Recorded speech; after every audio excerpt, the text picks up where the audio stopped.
لوگوں سے پاک کہیں گے اور اس کے 11ویں شریف کا ختم دلائیں گے، وہ سارے گمراہ ہوں گے، جہنمی ہوں گے۔ اگر اللہ اور رسول نے اس کو حرام نہیں قرار دیا تو پھر یہ کس دلیل کے تحت اس کو حرام قرار دے رہے ہیں؟ تو ایسا کچھ بھی نہیں ہے، جو اصول ہیں ان کے اوپر اگر چل کر ہم چلیں گے تو انشاءاللہ الکریم ہدایت یافتہ لوگوں میں شامل ہو جائیں گے۔ اور اگر ہم اپنی منمانیاں کریں گے، اپنی مرضی کریں گے، اپنی مرضی کا دین لے کر آئیں گے تو پھر یہ ہدایت نصیب نہیں ہو سکتی۔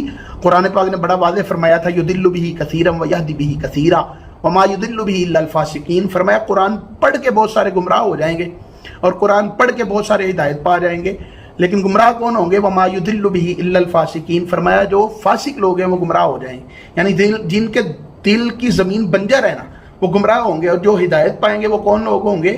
وہ ہوں گے ھدی للمتقین، جن کو اللہ کریم نے تقوی کے لیے چن لیا ہے، متقی لوگ ہیں۔ اور تقوی کس کو کہتے ہیں؟ قرآن پاک نے اس کو بھی بڑا واضح بیان کیا۔